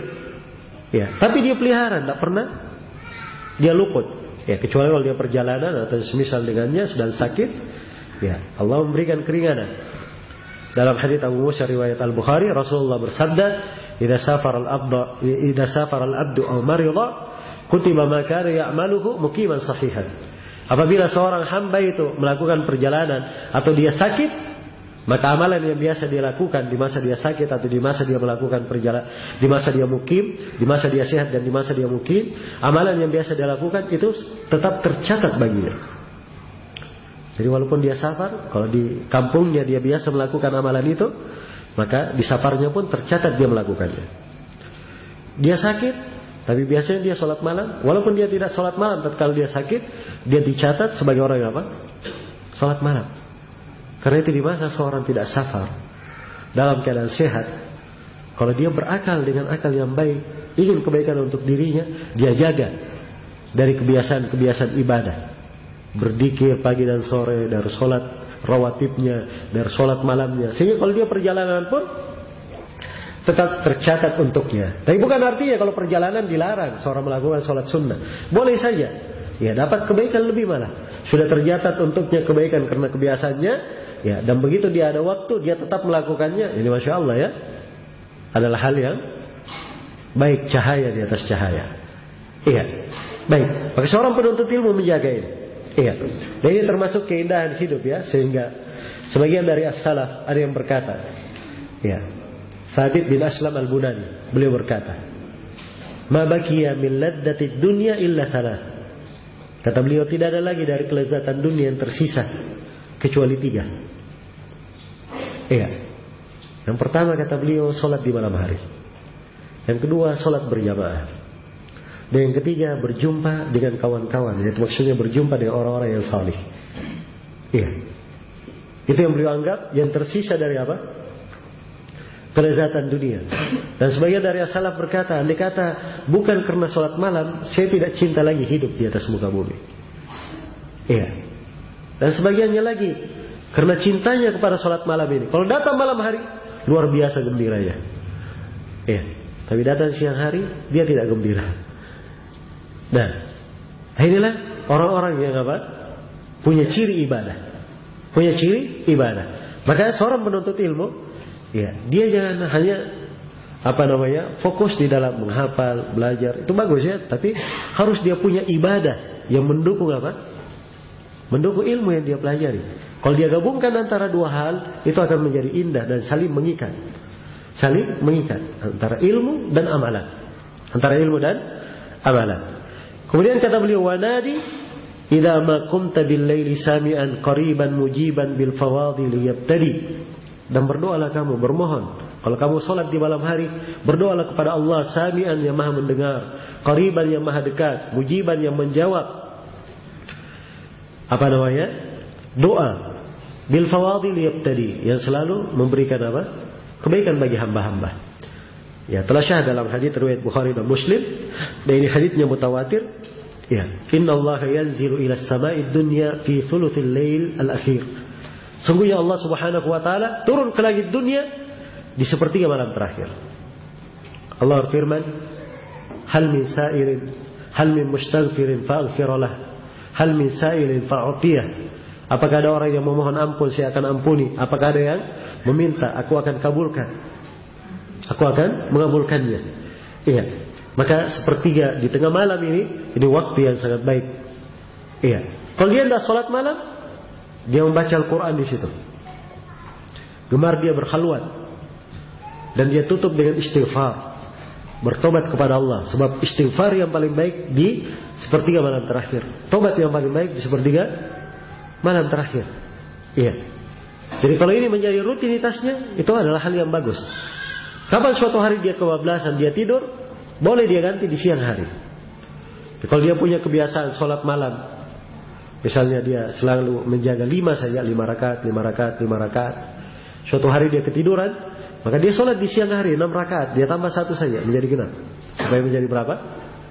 6 rakaat. Agar supaya jiwanya itu selalu terkontrol dengan suatu beban ibadah. So kalau dia libur sekali, oh ya sudah lewat, biarlah aja, istirahat hari ini. Ini artinya dia latih jiwanya malas. Oh besoknya jiwanya berkata, oh saya mau istirahat lagi. Ya lusa, oh mungkin masih bagus istirahat. Ya. 2 pekan, oh kayaknya cutinya belum cukup. Ya. Demikian. Itu kalau dibiasakan jiwa seperti itu. Tapi kalau jiwa, subhanallah ya, kalau luput diberi keringanan, boleh dilakukan di siang hari, tapi digenapkan jumlah rakaatnya. Digenapkan jumlah rakaatnya. Baik. Kemudian kata beliau rahimahullah, wa mudda ilaihi kaffa faqrika dhari'an biqalbin munibin wad'u ta'ta wa tas'adi. Kata beliau, dan tadahkanlah, panjangkanlah tanganmu. Ya, ulurkanlah tanganmu, telapak tanganmu yang penuh dengan kefakiran itu. Mohonlah kepada Allah dengan hati yang selalu bertobat kembali kepadanya. Mintalah kepada Allah, engkau akan diberi dan engkau akan beruntung. Sebab orang yang berdoa, selalu berdoa kepada Allah Subhanahu wa taala, apalagi di sepertiga malam terakhir, di malam hari, di sholat malamnya, ya itu adalah tempat yang mustajabah, hal yang baik, sebagaimana yang telah kita bacakan sebagian hadis. Iya, dalam hal itu. Karena itulah, ya, seorang penuntut ilmu, ya, hatinya ada kelembutan. Dia selalu memohon kepada Rabbnya. Dia tidak bersandar pada dirinya. Seorang secerdas apapun, ya, sekuat apapun, ya, dan seahli apapun, tetap saja namanya manusia. Ya, perkaranya dipegang oleh Allah. Ya, dia tidak akan mampu melakukan apa-apa kecuali kalau Allah memberikan izin untuknya dan Allah menakdirkan bahwa itu adalah ditetapkan untuknya. Karena itu jangan terlepas dari berdoa, ya, dari bergantung kepada Allah, memohon kepada Allah Subhanahu wa taala. Karena itu dari wejangan Nabi sangat indah. Beliau ajarkan seorang hamba ingin berbuat apa saja. Ingin berbuat apa saja, ya. Kalau dia sudah azam mau melakukan sesuatu itu, diperintah untuk sholat apa? Sholat istikharah. Ya. Dia memohon petunjuk dari Allah apa yang terbaik untuk dirinya. Ya. Nah ini semuanya adalah akhlak untuk membangun jiwa selalu bergantung dan berdoa kepada Allah Subhanahu wa taala. Iya. Kemudian kata penulis, wala tas'amannal ilma washar lilailihi bila dajarin tahmad suras sayri fi ghadi. Iya. Kata beliau rahimahullah, dan jangan sekali-sekali kamu merasa bosan dengan ilmu. Ini bosan, tiba-tiba datang rasa malas, tiba-tiba datang rasa jenuh. Iya, ini tidak boleh ada pada seorang penuntut ilmu. Ya, manusia memang ada tabiat jenuh kadang, tapi jangan dia ikuti tabiat itu. Iya, diarahkan kepada hal yang lain. Ya, cabang ilmu itu banyak. Kalau dia sekarang ya jenuh membaca Al-Quran, ya, sulit dia membaca tapi sulit dia memahaminya, dia pindah baca hadis. Dia sulit membaca, dia mendengar. Setel ayat-ayat Al-Quran orang baca, dia dengar. Ya, dengarkan ceramah. Ya, materi-materi tidak ada yang nyambung lagi. Ya, dia baca dari kisah-kisah para nabi, orang-orang saleh, bagaimana ibadahnya supaya terbangkit lagi semangatnya. Banyak jalan. Tapi kalau dia sudah tidak semangat, ya, belajar menuntut ilmu, ya, dia mengarah kepada hal yang sia-sia, apalagi dosa, apalagi kalau hal yang sifatnya bid'ah, ya, dan membuat apa? Kerusuhan di tengah manusia. Ya, dia baca dari tulisan-tulisan yang mengajak kepada kejelekan, ya, yang mengandung di dalamnya perpecahan, yang mengajak kepada bid'ah dan khurafat. Ini semua adalah hal yang apa? Hal yang akan membuat seorang hamba itu jauh. Iya. Karena itu seorang penuntut ilmu tidak boleh dia merasa jenuh. Washar lilailihi, dan hendaknya engkau begadang untuk mendapatkannya. Iya. Kadang dia harus begadang sebab waktu yang paling baik untuk membaca, menghayati di malam hari. Iya. Kondisi tenang. Dia bisa lebih banyak tafakkur. Nah, kadang dia begadang untuk hal tersebut. Begadang untuk hal tersebut. Tapi subhanallah tidak dia lalaikan dari ibadah-ibadah itu. Tidak dia lalaikan. Nah, bila dajarin, dan jangan dia ada dajar. Dia marah, keluh kesah. Tidak, jalan saja, biasa, ridha. Ya. Kalau engkau keadaan seperti itu, engkau akan tahu nanti bahwa di hari besok kegelapan malam berjalan dalam menuntut ilmu itu, manfaat yang engkau akan puji di hari besok. Iya. Memang sekarang kalau orang belajar berat, letih, iya, dia kadang kurang menyadari manfaatnya. Ya. Tidak begitu mampu mendapatkan faedahnya hari ini. Tapi di hari esok ketika dia belajar dan belajar, dia akan rasakan betapa nikmatnya ilmu itu dan betapa besar manfaatnya. Iya. Karena itu orang yang belajar dari kecil, orang yang belajar terus menerus, ya, di suatu masa dia pasti akan merasakan nikmat dari ilmu yang dia pelajari. Iya. Tapi orang yang asalnya tidak belajar, ya, bermalas-malasan, nanti di hari mendatang dia akan menyesali apa yang telah berlalu. Menyesali apa yang telah berlalu. Iya. Karena itu harus ada kesabaran, ya, di dalam hal ini. Kemudian kata beliau rahimahullah, ya, wa kun sabiran lil faqri wad dara'ir ridha bima qaddara ar-rahman washkurhu wahmadi. Ya. Kata beliau, dan jadilah kamu orang yang bersabar menghadapi kefakiran. Ya, sebab seorang penuntut ilmu, karena dia sibuk dengan ilmu, ya, lebih fokus kepadanya. Banyak di antara mereka yang mengalami kekurangan. Ya. Sebab pekerjaannya memang mencari ilmu, dia tidak fokus untuk hal yang lain. Dia fokusnya kemana? Ke ilmu. Kalau ingin sampai ke tingkatan lebih baik, dia harus ada kesabaran terhadap kefakiran pun. Dia harus bersabar. Iya. Wadarair ridha, tandanya dia selalu memakai tameng, baju besi dengan keridhaan yang menghiasinya. Dia ridha terhadap takdir Allah, ketentuan Allah. Washkurhu wahmadi, bersyukurlah kepada Allah, puji Allah terhadap segala keadaan. Iya.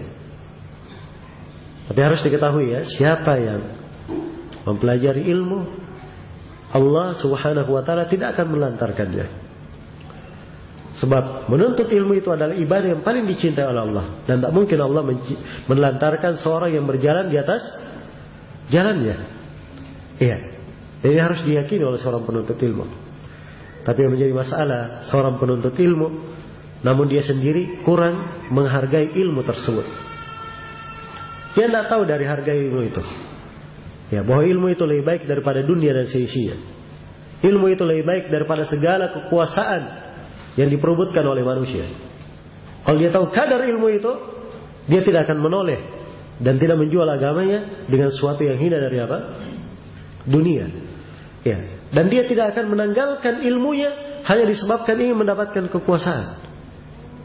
Nah, betapa banyak orang-orang yang dulu belajar sekolah-sekolah agama, Masya Allah, doktor, beraneka ragam bidangnya, dan di fakultas akidah dan di fakultas, setelah kenal ya tikus-tikusan itu, ya berada di atas panggung politik, akhirnya hilang semua dari ilmu agama yang dia miliki. Ya, dan kadang perilakunya sama dengan orang-orang jahil, waliyadzubillah. Maka ini akibat dari apa? Ya, menghinakan ilmu yang dia dapatkan. Karena itu seorang tidak perlu khawatir. Ilmu agama ini, kalau dia baik di dalam menghargainya, mengerti kadar dari ilmu itu, maka insyaallah ta'ala, ya, Allah subhanahu wa ta'ala akan menjaminnya. Maka bersyukurlah dan puji Allah subhanahu wa ta'ala. Iya. Dan jangan dianggap bahwa seorang itu kondisinya baik kalau dia kecukupan. Belum tentu. Iya. Dan ini anggapan yang salah. Bahkan kadang di kondisi kefakiran, Allah pilihkan yang terbaik untuknya dengan kefakirannya. Iya. Ada orang yang kadang dengan dia berkecukupan, itu kebaikannya. Ada orang yang dengan dia fakir, itu kebaikannya. Maka yang bagus seorang ridhai apa yang Allah berikan untuknya. Iya.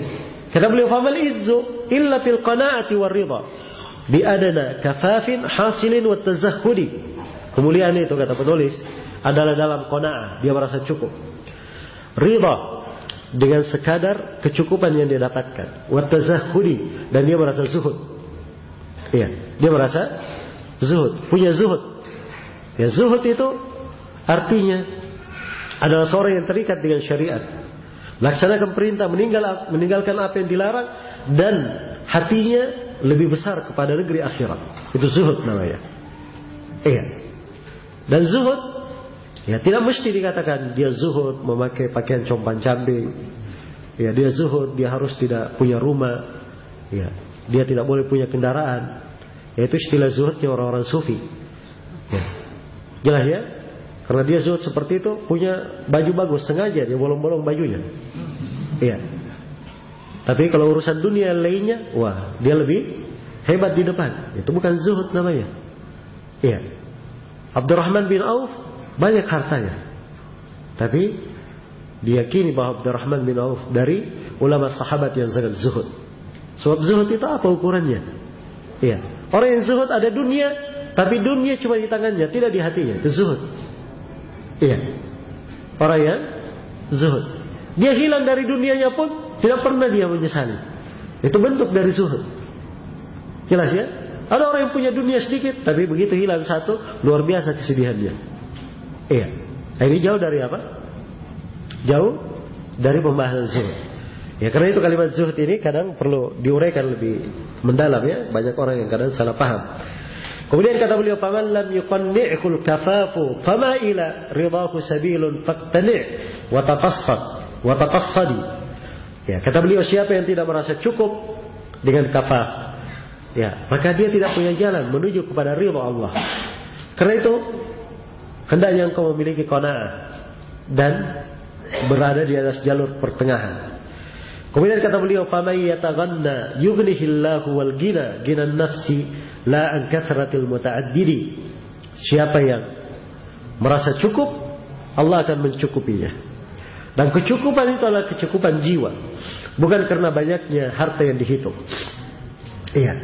Dan ini diambil oleh penulis dari sebuah hadis di mana Rasulullah sallallahu alaihi wasallam bersabda, "Laisal ghina an kathratil arad, innamal ghina ghinan nafs." Kecukupan itu bukanlah dari banyaknya harta benda. Kecukupan itu adalah kecukupan di dalam jiwa. Iya. Kemudian kata beliau, "Wala tatlubanna al-ilma lil mali war riya, fa inna milakal amri fi husni maqsadi wa kun 'amilan bil ilmi fima wa kun aliman bil ilmi fima istata'tahu. Ya. Liyuhda bikal mar'u alladhi bika yaqtadi harisan ala naf'il wara wa hudahumu tanal kulla khairin fi na'imin mu'abbadi.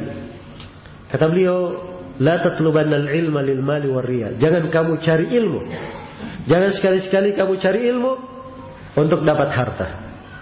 Iya, ini maksud yang jelek. Seorang cari ilmu untuk nanti dia bisa bekerja. Nanti dia bisa punya kedudukan. Nanti dia bisa bikin ini dan bikin itu. Dia mencari ilmu untuk harta namanya. Iya. Dan jangan cari ilmu untuk riya. Oh, mau dikatakan dia beralim, mau dikatakan dia Masya Allah hafal Quran, dia hafal ini, hafal itu. Ini semuanya keluar dari apa? Keikhlasan. Ikhlas dalam menuntut ilmu. Pertama dia belajar untuk mengangkat kejahilan dari dirinya. Yang pertama dari ikhlas. Yang kedua ikhlas dalam menuntut ilmu. Dia belajar untuk menjaga agama Allah. Sebab agama ini dipelajari. Dengan dipelajari itu adalah menjaganya. Iya. Dan dari keikhlasan dia belajar untuk keagungan kaum muslimin. Sebab kalau tengah kaum muslimin ada orang-orang yang berilmu, itu adalah apa? Keagungan mereka. Itu diantara bentuk ikhlas dalam belajar. Iya. Fa inna milakal amri fi husni maqsadi. Sungguhnya inti perkara itu pada maksud yang baik. Pada maksud yang baik. Iya. Pada niat yang baik, niat yang ikhlas. Kemudian kata beliau, wa kun amilan bil ilmi fi mastata'tahu. Dan hendaknya engkau beramal dengan ilmu sesuai dengan kemampuanmu. Iya. Liyuhda bikal mar'u atau liyahdi bikal mar'u alladhi bika yaqtadi, supaya orang yang mengikutimu mengambil petunjuk darimu. Ini sifat seorang penuntut ilmu. Diingatkan oleh penulis, dia tidak belajar saja, tapi ilmu yang dia dapatkan dia amalkan. Ada ilmu dan ada apa?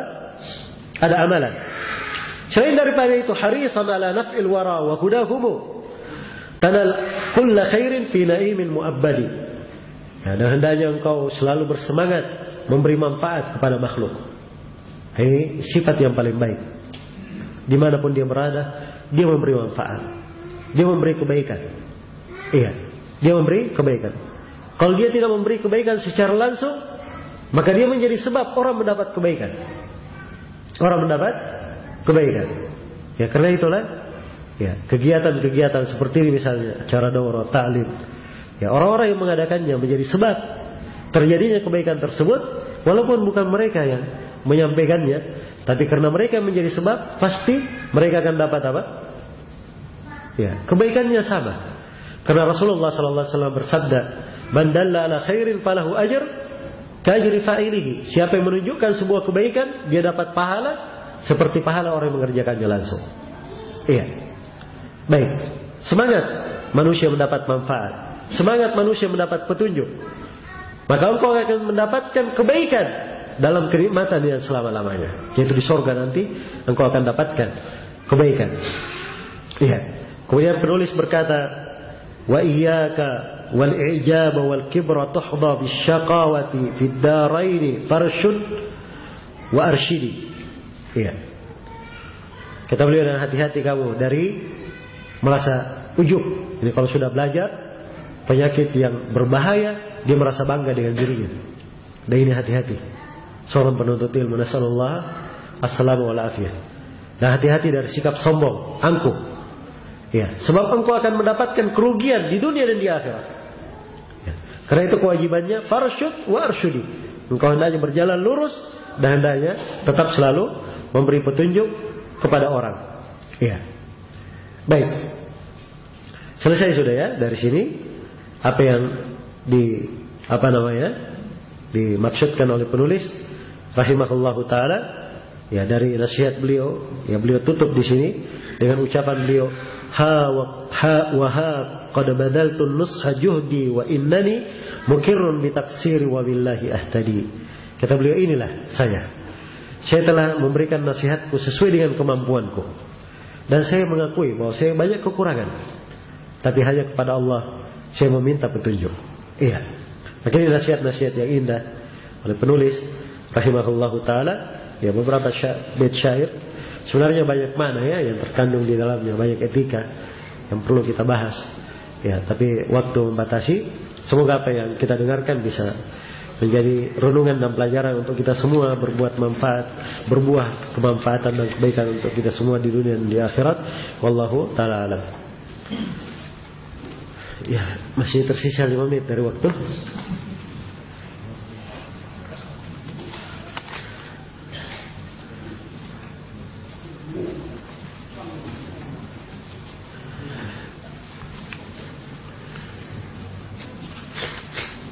Mana yang harus didahulukan setelah selesai salam salat fardu, membaca takbir atau membaca istighfar 3 kali? Ya dua-duanya boleh ya. Tapi kalau dia takbir dahulu kemudian istighfar, ya itu boleh. Sebagian masyayikh kita mereka memandang istighfar dahulu 3 kali, setelah itu takbir. Iya. Dan itu untuk menggabungkan dalil-dalil yang ada di dalam masalah. Apa hukum memakai nama Yasin, Toha? Karena di tempat kami ada orang yang memakai nama-nama dari ayat Al-Quran. Ya, penamaan dengan nama-nama itu yang di awal surah itu tidak ada masalah. Nah, tapi kadang sebagian orang menamakan dengan nama tersebut ada keyakinan macam-macam. Nah itu yang tidak bagus. Ada yang menyebut bahwa Nabi itu katanya namanya Toha, namanya Yasin, Nabi Muhammad. Itu tidak benar ya, tidak ada hadits yang kuat dalam hal itu. Iya.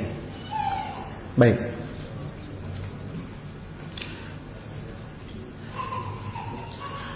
Apakah ada sholat Jumat bagi orang yang safar?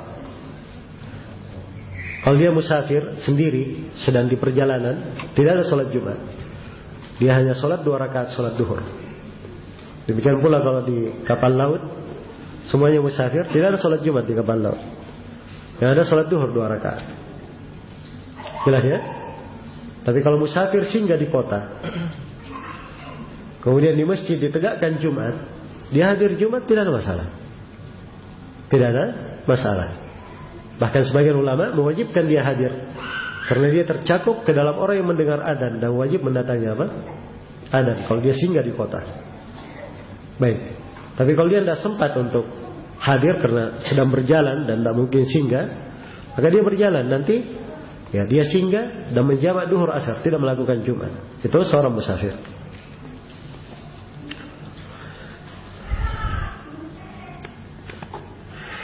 Apa benar di antara adab penuntut ilmu adalah tidak membunyikan jari jemari yang pegal ketika majelis? Apa dalilnya? Ya. Tidak ada dalil khusus tentang hal tersebut. Orang dilarang. Yang dilarang itu kalau dalam sholat. Dalam sholat dia gerakkan, dia bunyikan jarinya. Nah, ini tidak layak ya, sebab itu gerakan di luar apa? Di luar sholat. Dan itu dihitung makruh. Dan akan membatalkan sholat kalau banyak gerakannya. Kalau banyak kali dia melakukannya. Iya. Tapi di luar sholat, di majelis ilmu, tidak ada masalah untuk hal tersebut. Kalau memang diperlukan. Dia pegal misalnya, dia ini diperlukan, tidak ada masalah. Ya, sebab seorang penuntut ilmu kadang dia perlu ya mengambil konsentrasinya. Kadang dengan cara duduknya dia perbaiki. Ya, kadang dia menarik napas atau dia bergeser ke kanan dan ke kiri. Tidak ada masalah. Tapi suatu hal yang wajar dan biasa. Jangan gerak terus depan gurunya, seakan-akan sedang show di depan guru. Ya, ini tidak cocok ya. Tapi dia dalam hal yang wajar biasa, tidak ada masalah, insyaallah taala.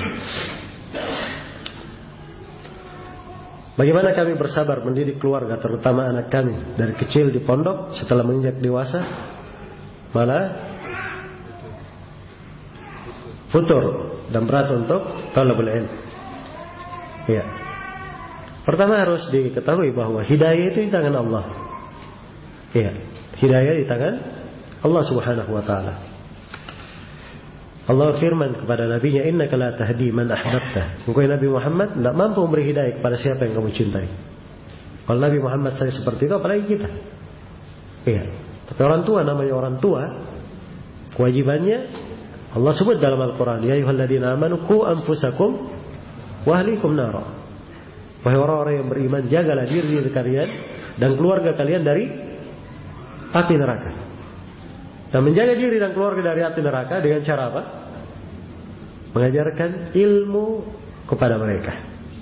Karena itu kata Ali bin Abi Thalib dalam menafsirkan ayat, "Allimuhumul khair." Ajarkan kepada mereka kebaikan. Iya. Dengan ilmu itu dia bisa menjaga dirinya dari api neraka. Karena itu orang tua tidak perlu khawatir, dia pondok anak-anaknya sudah besar, insya Allah dari ilmu di pondok gitu. Kalau dia belajar di pondok salafi, iya, ada ilmu akidah yang dipegang. Walaupun dia futur ke maksiat, tapi akidah yang bagus dalam hati, itu insya Allah menahan dia untuk berbuat kesyirikan atau yang semisal dengannya. Sambil terus dia menasihati, berupaya dan berusaha, iya, sebatas kemampuannya. Selebih dari itu, la yukallifullahu nafsan illa wus'aha. Allah tidak membebani seorang kecuali sesuai dengan kemampuannya. Bolehkah puasa hari Jumat di bulan Syawal? Dikarenakan hari tersebut hari terakhir untuk puasa Syawal. Boleh saja dia puasa di hari Jumat, tapi dia harus puasa sehari setelahnya. Ya, kalau dia sudah puasa sehari sebelumnya tidak ada masalah. Ya, tidak ada masalah. Karena Nabi SAW bersabda, "La tasumu yawmal jum'ah illa an tasuma yawman qablahu wa yawman ba'dahu." Jangan kalian berpuasa di hari Jumat kecuali kalian berpuasa sehari sebelumnya atau sehari setelahnya. Hadits Abu Hurairah, riwayat Bukhari dan Muslim.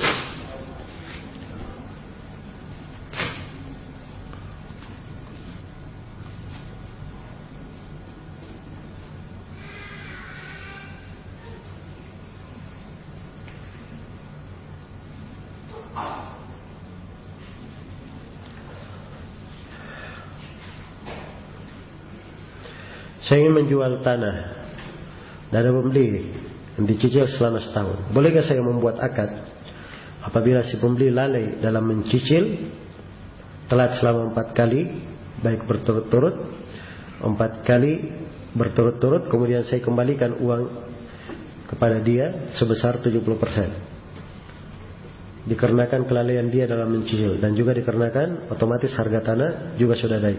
Ini tidak boleh ya kayak gini seperti ini.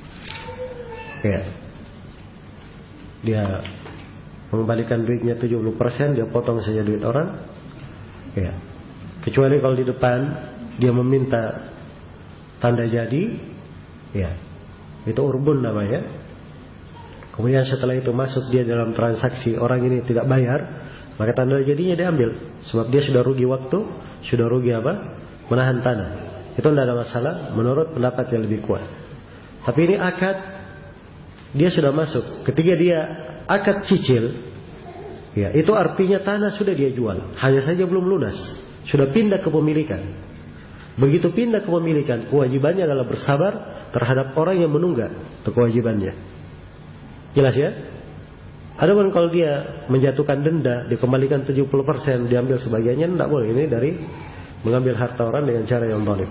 Iya. Wallahu ta'ala a'lam.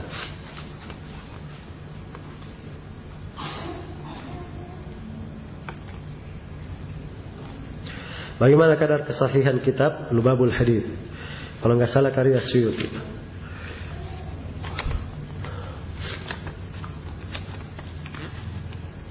Bukan begitu judulnya kalau nggak salah. Memang ada kalimat lubab. Kalau nggak salah dia buku berkaitan dengan sebab nuzul ayat. Nah, Suyuti dimaklumi dalam ilmu hadith dikatakan oleh para ulama Hatibul Lail, pencari kayu bakar di malam hari. Suyuti itu tahu Hatibul Lail? Tahu kisah pencari kayu bakar di malam hari? Ada orang cari kayu bakar di malam hari, karena tidak ada lampu, dia meraba-rabanya. Oh, ini kayu, masukin kayu. Dia dapat ular, dianggap kayu, masukin juga. Ya, itu pencari kayu bakar di malam hari. Itu diibaratkan untuk orang kalau dia menulis tentang ilmu, sembarangan dia masukkan. Hadits sahih, hadits lemah, sembarang dia masukkan. Nah, Suyuti rahimahullah, ya, di dalam banyak karya tulis beliau tidak mendetailkan hadits-hadits yang dia masukkan, sehingga sering kadang dijumpai hadits palsu, hadits mungkar. Ya, jelas ya.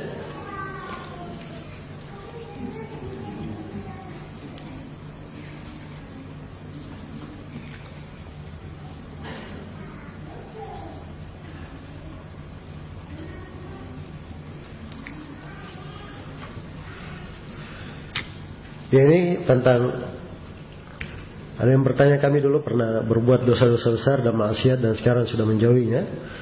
Dan kami mendengarkan nasihat-nasihat Anda dan mengajarkan cara-cara seperti ushul tsalatsah, qawaidul arba, ushul sunnah dan selainnya. Tapi terkadang walaupun tidak melakukan maksiat, masih terlintas di pikiran kami untuk melakukannya. Ya, ini sisa disempurnakan kebaikannya. Sepanjang alhamdulillah Allah telah mudahkan dia meninggalkan kemaksiatan tersebut, sisa dia perdalam mana penyesalannya. Iya. Sebab ini kalau terlintas biasanya itu masih tersisa dari pengaruh kemaksiatan tersebut di hati. Dan itu bisa dia hilangkan dengan cara dia memperbanyak ibadah. Kemudian yang kedua, dia lebih banyak merenungi dosa yang pernah dia lakukan. Ya. Kemudian yang ketiga, dia jangan merasa aman bahwa tobatnya sudah diterima, agar supaya dirinya tidak bergampangan. Ya, sebab kadang seorang kalau sudah merasa aman, dia kadang masih mengingat-ingat, ya, untuk berbuat dosa kalau dia merasa aman. Nah, kemudian yang keempat, dan ini yang paling pentingnya, hendaknya lebih banyak lagi belajar dan menuntut ilmu, menyibukkan diri menuntut ilmu. Kenapa sering ada terlintas hal yang seperti ini? Ya, karena ada kekosongan. Coba kalau terpenuhi, ya, maka kekosongan ini tidak akan dimasuki oleh hal-hal yang seperti ini. Sambil banyak berdoa kepada Allah, melakukan sholat malam, melakukan ibadah. Semoga Allah Subhanahu Wa Taala mengokohkan saudara kita yang bertanya di atas sunnah dan mengokohkan kita semua di atas sunnah, dan selalu menguatkan kita semua menjauhi segala dosa dan maksiat. Wallahu taala alam.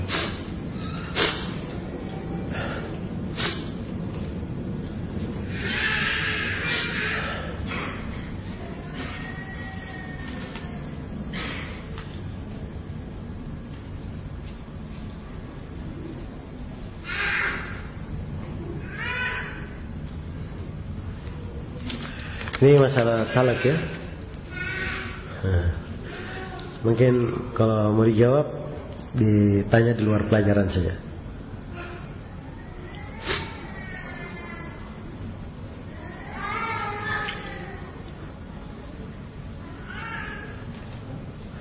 Dikatakan dalam hadis bahwa sabar itu adalah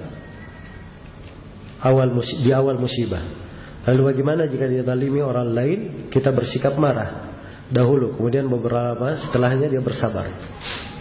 Ya, kalau dia marah saja, tapi setelah itu dia tidak melampiaskan kemarahannya, ya diharapkan dia masih ada bentuk kesabaran, dapat pahala dari kesabaran tersebut. Tapi kalau dia sudah melampiaskan, ya itu tidak bersabar lagi namanya. Jelas ya? Tapi kalau marah saja, ya masih diharapkan insyaallah bisa membawa kebaikan untuknya.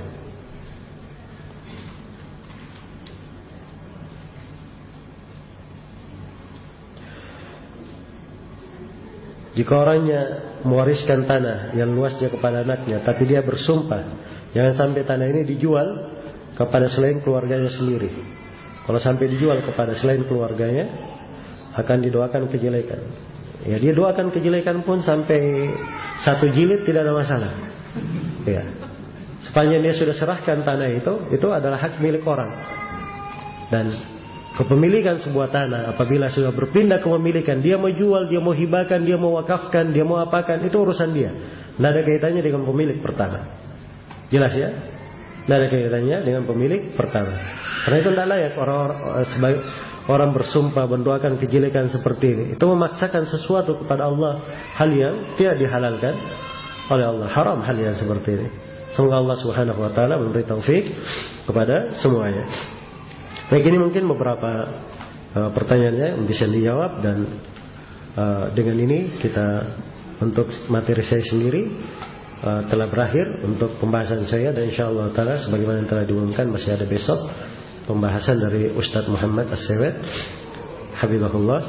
Ya, semoga apa yang saya sampaikan dalam beberapa hari ini ada manfaatnya untuk seluruh hadirin, dan saya mohon maaf atas segala macam kekurangan.